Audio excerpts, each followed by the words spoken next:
Hello folks, I'm John Myrie and welcome to the Wisconsin Northland Outdoors. On this week's show we have tips and reports for you from Ken Milender down at Hayward Bait and Bottle. And then we talk with a friend of mine over in northern Minnesota, pro angler and fishing guide BRO Brosdahl, about fall fishing. Lots to cover on this week's show, all coming up right after these messages. Find your perfect Can-Am ATV or side-by-side at Hayward Power Sports. The all-new 2023 Can-Am Outlander ATVs were redesigned with the rider in mind for unmatched fun and value.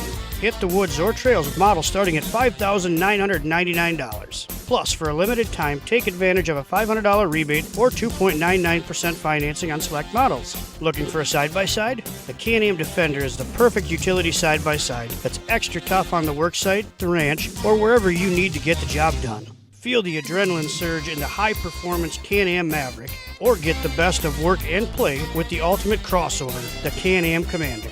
Claim the side-by-sides that fit your needs today and enjoy financing as low as 1.99% for 36 months on select models. Make every hunt a success, every trail ride an excitement-filled adventure, and make light work of your heavy-duty jobs. All with a brand-new Can-Am off-road vehicle from Hayward Power Sports, just 10 minutes east of Hayward on Highway 77. Offer subject to credit approval. See dealer for details. Riding along in my automobile.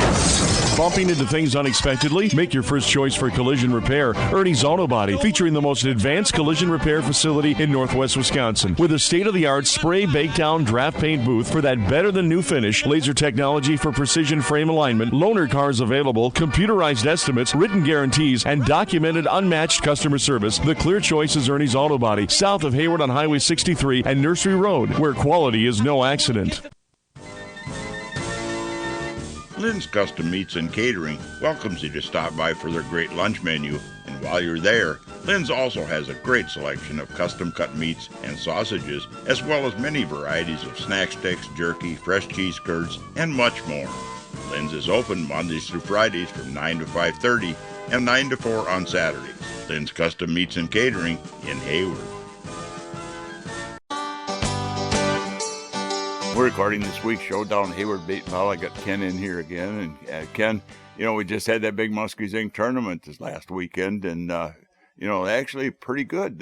I don't know if that was a record number of fish or not, but I think remember 81 fish caught in that tournament. Yep, that's what I believe. And a gentleman from Winter, he did pretty well out of Moose Lake. You bet. Well, it's about time somebody won on that lake for a change the number of fish that are in it, but.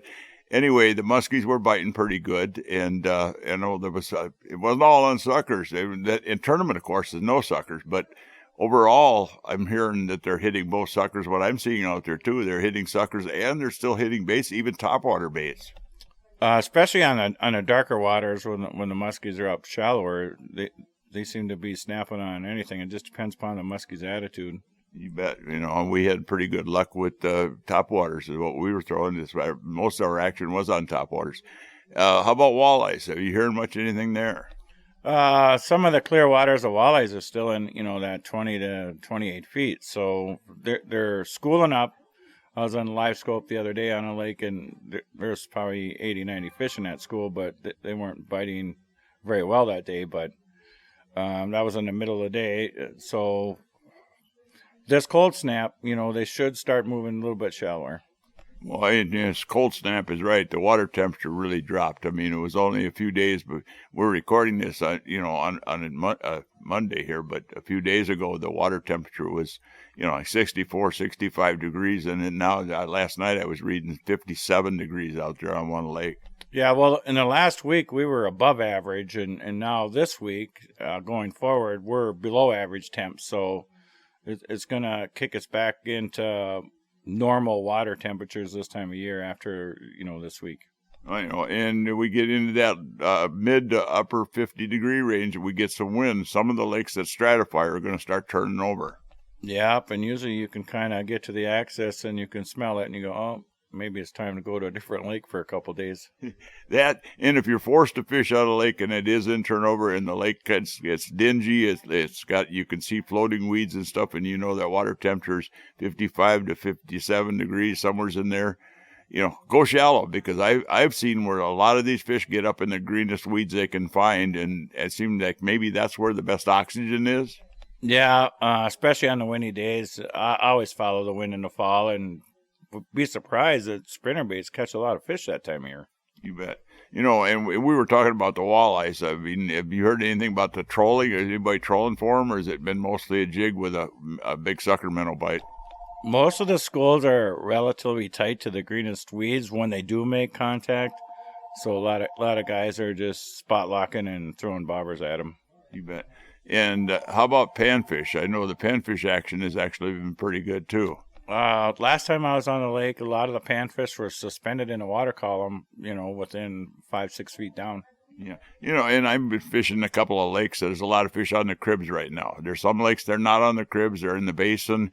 They're relating to deeper water in a lot of lakes that I'm fishing, but the cribs are holding a lot of fish and a lot of bait fish too, it seems like. Yeah, they will until the fall turnover. And it seems like out on Nelson, a lot of crappies and panfish still on the cribs on the Main River Channel. Out on the flowage on Chief, there's 3 sets of cribs that got a lot of crappies on them right now. You bet. So it's a good time to go after some panfish. And let's talk a little bit about the bass fishing. Bass fishing gets pretty good in the fall too. Yeah, they like rattle traps for some reason. It's reaction bait, they suspend it in the weeds, especially on bright sunny days. They go with it where the water temp's a little bit warmer. A lot of guys wouldn't think of that. They think, well, if the water temperature's down, we want to slow way down and fish with like a plastic worm or something. But there's a time there when they want reactive bite baits. Well, I just go by water temp. So, back in the spring, when the water temp's 57 to 60 degrees, reaction baits work really well. So jerk baits will come into play too, back for the smallies on the edge of a weed line, because they'll be cruising on the edge of them. They'll go up on top of the flats, and spinner baits, smallies love chartreuse, white bladed or white skirt with gold and silver Colorado blades. You can catch them in 3 to 4 feet of water. When do you expect, I know a lot of people fish smallies, when do you expect the smallies to start gravitating toward that 20 to 30 feet of water or even more? It's usually after the turnover. I don't know what the exact water temp. Every lake's a little bit different. I think it depends upon water clarity and where the thermocline is. You bet. And it's an interesting time to get out there and fishing. I know hunting seasons are open right now. You got guys gearing up for that. I think you guys got a good selection here of crossbows yet and a bunch of archery stuff. And there's quite a few people, they're starting to get switching from fishing to the hunting mode. Yep, we've had a lot of guys come in and, they want to upgrade their gear and get new strings and cables put on just to be on the safe side. A lot of bows were handed down through generations and getting repaired and set. So it's nice that the younger generation is getting involved in the archery too. Seems like a lot of deer out there this year, and a lot of things are going to change here in a few counties here because of the no baiting and no feeding rule. Granted, we didn't have a lot of rain this spring, but the horns seem to be doing quite well according to some of the photographs that customers share with other customers within the store, and they happen to share it with us too. And boy, there's some big ones out there. I guess with that going out there, like I said, with no baiting and feeding, the deer that have been being fed all summer long are going to reestablish a whole different way of they travel and where they're going, the food source. So if you're getting out there, you better re-scout it again if you've already scouted it before the ban. There is advantages and disadvantages to baiting. So for the true really big buck hunter, where a big buck will run 4 square miles and they end up, running their trap lines a few times, those archery guys will have an advantage over the ones, over the farm country bucks, because they're accustomed to not traveling as much during the day, and there's become nocturnal.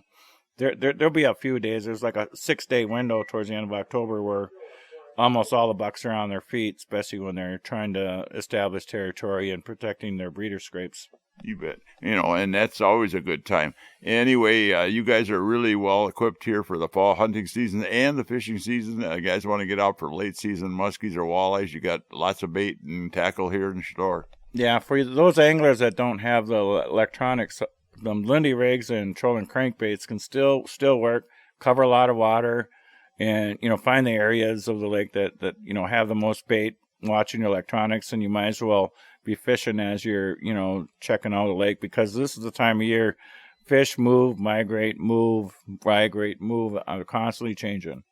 Well, Ken, a lot of great information there. I want to thank you for taking the time with our listeners here. All right, thanks, John. Well, folks, we need to take a break right now and hear from some of the fine sponsors that make this show possible every week. When we come back, we'll be talking to pro angler and fishing guide BRO Brosdahl about fall fishing. So stay tuned. We'll be back right after these messages.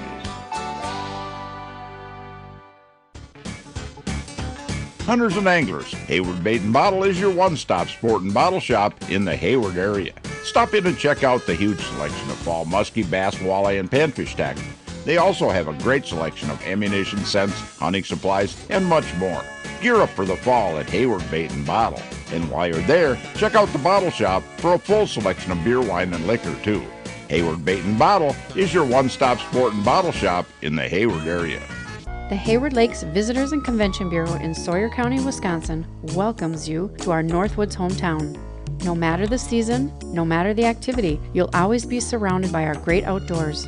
What more could you ask for in a vacation destination? Woods, waters, world-class events. Contact us for information on lodging, dining, attractions, events, trail conditions, and more. Order your free vacation guide and start planning your getaway today. Visit us at haywardlakes.com or call 1-800-724-2992. Get the deal of a lifetime on a new Lund from Hayward Power Sports.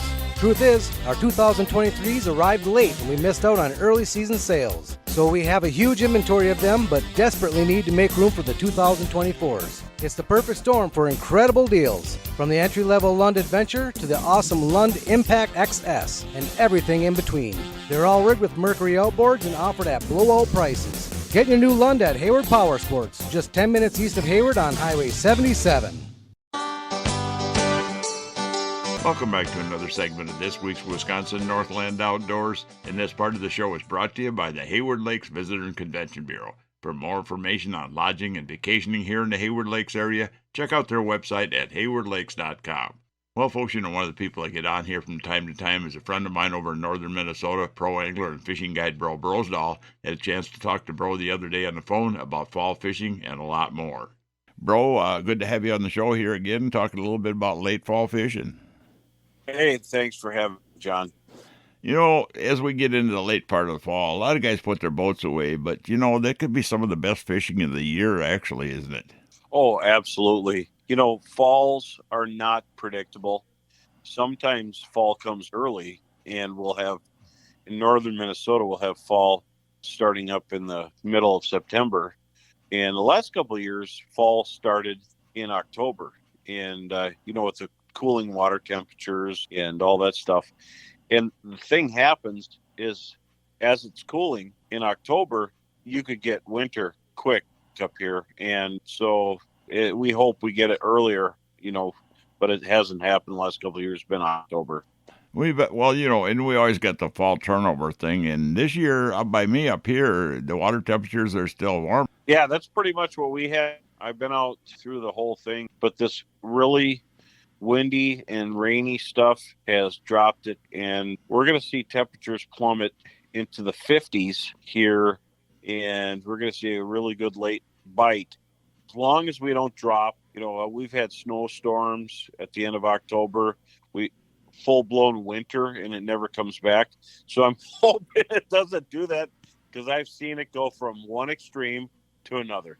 The lakes usually don't go through that turnover until you get down to the mid to the, somewhere to 55 to 57 degrees. And that's going to happen pretty quick, I think, here. And it generally does happen about the first part of October every year. Oh, it does. Even before, I remember seeing those temperatures, the mid-September times around that 18th through the 20th. And now it's pushing back. And it starts where the walleyes start getting active with the weather patterns, and then the perch move up, and people are like, where'd all these big perch come from on the area lakes? With Leech, Winnebagosh, Cass, Bemidji have some really nice jumbo perch, and not super trophy area, but consistent 10.5 to 11.5 with some 12, 13 inches in there.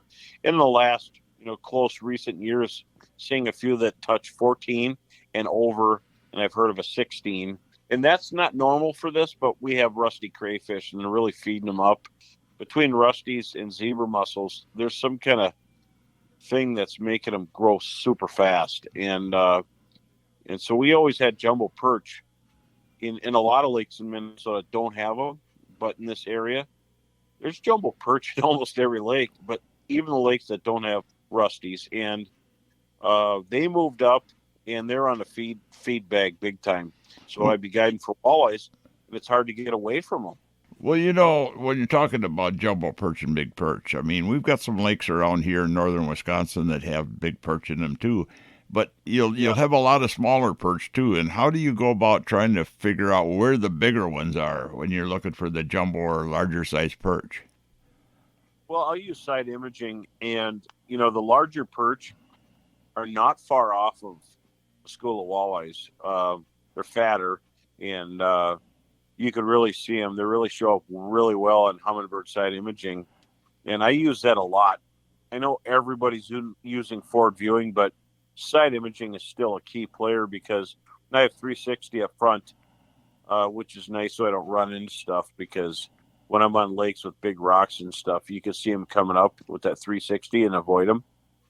But with side imaging, you can tell what perch are big and what aren't, and you get a good idea what's there. And if you could drive over perch, they're not that spooky, and you can look at them with down imaging and 2D sonar. You get a good perspective of it, and you can use forward viewing, but you can't do it really fast.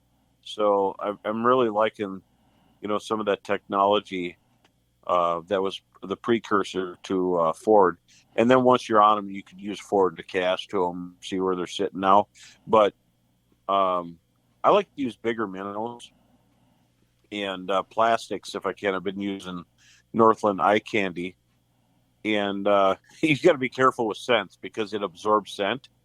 And earlier in the year, I put a whole bunch of kind of shrimp flavored scent on this stuff. Procure has some stuff, and I'm not sponsored by it, but I laced it and it didn't work. And I'm like, oh man, I just wasted a whole bunch of stuff. And then about August, when they're hitting them crayfish really hard, this stuff was amazing. And I'm just absolutely killing fish on it right now. Still, they're eating crayfish. They love those rusty crayfish, and our area lakes are full of them. Doesn't matter if you use a minnow or a paddle tail, or you can even take their crawler. They have it's TPE, so it's really tough to cut, but I'll cut it with a scissors and make little Nedster type of rigs, and the perch just inhale them, and it's a lot of fun. We had a minnow crisis over here because a lot of our minnow ponds froze out, so the trappers couldn't get them. And that was in, if I'm not mistaken, your area, North and South Dakota. So plastics, we had to really lean on them. And but now minnows are starting to catch up. They stocked them, they grew, and we're doing good for minnows. But it's been a really kind of an odd bite because water's warm, and you gotta have minnows, you gotta have plastics, and you gotta have night crawlers, because you're still pitching bobbers to fish you see, and you're jigging, but paddle tails are really hard to beat. And when do you start using the type of presentations that you use in the wintertime? Do you use them at all, like spoons or the little jig and wrap type baits like the puppet minnows, that type of stuff? The puppet minnows are extremely good. The fish are so full. We need this fall temperature to come so we can start throwing puppets. And there's so many colors. You got to wash colors. But you don't want to throw it and jig it too fast. Lift and let it hit. Lift and let it hit. Doesn't have a front hook, so you can bounce it off the sand. Traditional puppet minnows, I'd go with smaller sizes like a PM4, PM3, and with the pitching puppet, no more than 3/8, probably lighter, because the fish are not really active. They're not scrounging. They're just sitting by miles of bait. There's so many perch up here that are floating around. Everybody talks about how much bait there is in the water up here, and the fish are still biting. You have to work harder. And when the perch grow next year, it's going to be an amazing bite. And if it's not super good next year, the following year, because perch are cannibals, and once they grow to a certain size, they'll feed on their young, and it's going to be really good. Well, we've got a lot of bait showing up on our locators here in our lakes. Everywhere you go, you're seeing a lot of bait in the water and small fish. Well, folks, we need to take yet another break and hear from even more of the fine sponsors that make this show possible every week. And when we come back, we'll have the second part of that talk we had with pro angler and fishing guide BRO Brosdahl. So stay tuned. We'll be back right after these messages.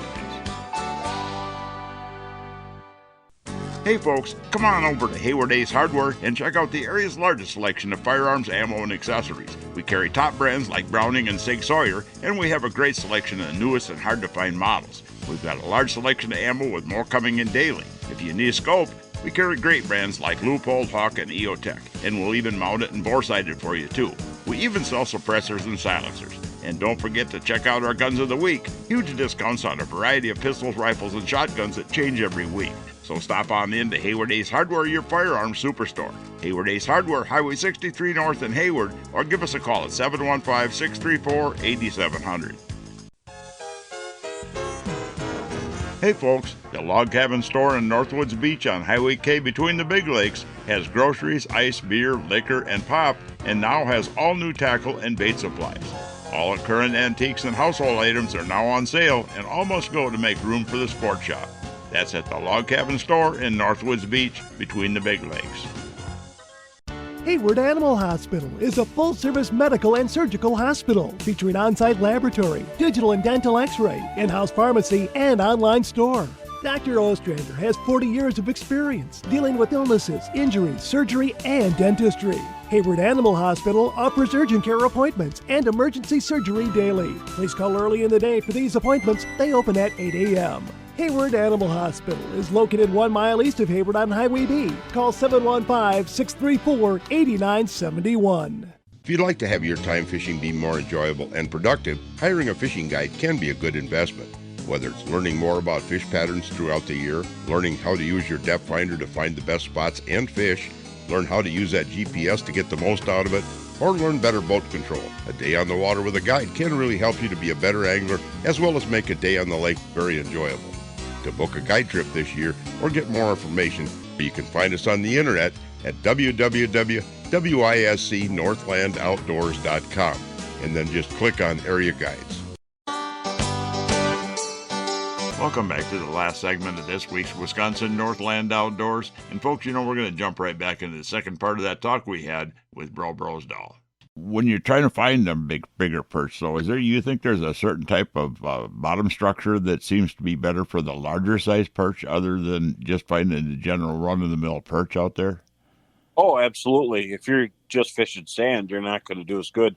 Small rocks to big rocks, softball-sized rocks, baseball-sized rocks, really good for perch with a few boulders.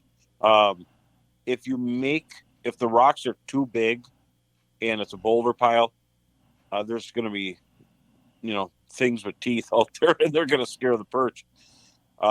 Wherever I find big perch, there's always walleyes or muskies or pike on the edge of them. And one of the key things to remember is perch eat crayfish. Crayfish love rocks they can hide in. And if they don't have rocks, cara or filamentous algae or elodea, northern milfoil, and some lakes have Eurasian milfoil. Edges of that stuff are going to hold perch, but they do like the hard to soft bottom edges around the weeds. So if you have a sand flat that has milfoil, whether it's Eurasian or northern natural milfoil, that meets cara, you're going to have a perch population. And places like bulrushes are too shallow right now. That's not going to work. But that same scenario, adding 3-4 feet, is going to be really good. And to get to the big ones, you need the best structure you can find. Well, when you're looking for that rock, the good thing about finding a rock, that's one of the easiest structures to find if you've got good side imaging and you got it dialed in good, because it's really easy to see them subtle transitions from sand or softer bottom to a rock. You can actually see the rocks. You can tell the size of the rocks or boulders. It's much easier with the side imaging nowadays, and even the 360, Mega 360 will tell you too. Absolutely. You can see hard bottom patches. And if you don't have it, but you do have down imaging, Humminbird down imaging shows the hard bottom edges. And that's the thing to remember. You can see it on 2D sonar. You'll see where there's stratification in the signal. But when you're dealing with down imaging, side imaging, it just goes really white, really fast, like real density. And it's really nice. I keep an eye on those spots because they're going to be players when I'm guiding in the winter. I like to start for perch and then go for walleyes, because walleyes here with the clear glacial lakes, they can be reluctant. There's some people that really want to fish walleyes all day, and I'll do it. We'll run and gun, but the hour power, in the evening's really good. But we'll target perch and then switch to walleyes, and I don't even put GPS marks on my Humminbirds anymore because it changes so much. The best trips I have are when I'm really going out and fishing and working it. And the thing is, I'm very helpful when I'm on the lake. People come up to me, "Hey, we're not going to move in on you." I say, just find something like this. And they go out there, they go, "Thanks for the advice. It worked." And, we want to help each other. Everybody wants to catch fish. You bet. Well, we're getting really close to the ice fishing season here. I mean, we're a month away. Actually, we're only weeks away from some of the first ice fishing shows, and people will be out there looking at ice fishing equipment and starting to make plans for winter even. Oh, absolutely. You can't beat the Humminbird Mega Live Ice Bundle. It is arguably, in down mode, the best unit on the ice. Now, in forward viewing, everybody's racing to see the other shore. Well, that's nice if you're looking for crappies in a basin. But when you're using down in a fish house or from your vehicle or out on the ice, it is the best, the most detailed. And in forward viewing, I can see in pretty good distances. And then I've got the Lake Master. I have 360, and it's all there on the ice. It's amazing technology, and I've really been watching what we take and what we harvest. Well, bro, I know. Are you going to be having roadshow stuff for your coming up for the ice fishing stuff this year? Absolutely, we're going to do the Bro Roadshow in November and December. We started in October last year. It was a little bit early, and can't wait to see everybody. It's going to be fun. We're going to try to pick good topics and keep it going. It's fun because I get to see everybody on those nights. And so we're going to pick that up in November and December and keep it timely, topics good, and some good advice what's going on. Well, bro, anybody wants information on that, when you'll be having that, or on your guide service over there, how do they find information? Just go to brosguideservice.com. And if you want to check out what's going on, go to Brian Brosdahl Promotions and just look up the stuff here. You can follow what I'm doing every day. You can see pictures. I'm a guide that actually posts pictures because, I always tell Heather, I want to prove that I was there. And you got to have pictures because people talk the talk, but I got pictures to make the walk. Well, thanks a lot, bro, for coming on here. Yeah, thank you for having me. Everybody, get out and have fun, go fishing, and enjoy these great resources. Well, folks, we're about out of time for this week's show. I'd like to remind everyone out there that if you miss a show, go to our website at wnoradio.com. And from there, you can link to our podcast site, and the show is also on Spotify and Google Podcasts every week. And also, if you're looking for information on vacationing and lodging here in the Hayward Lakes area, check out the Hayward Lakes Visitor and Convention Bureau website at haywardlakes.com. Thanks for listening, folks. We're out of time, and we'll be back again next week with another interesting show for you. Listen with me, I'm gonna take you there to our Wisconsin outdoors, our Wisconsin outdoors. This program has been produced and hosted entirely by Wisconsin Northland Outdoor Communications. Any and all views expressed are not necessarily those of the station.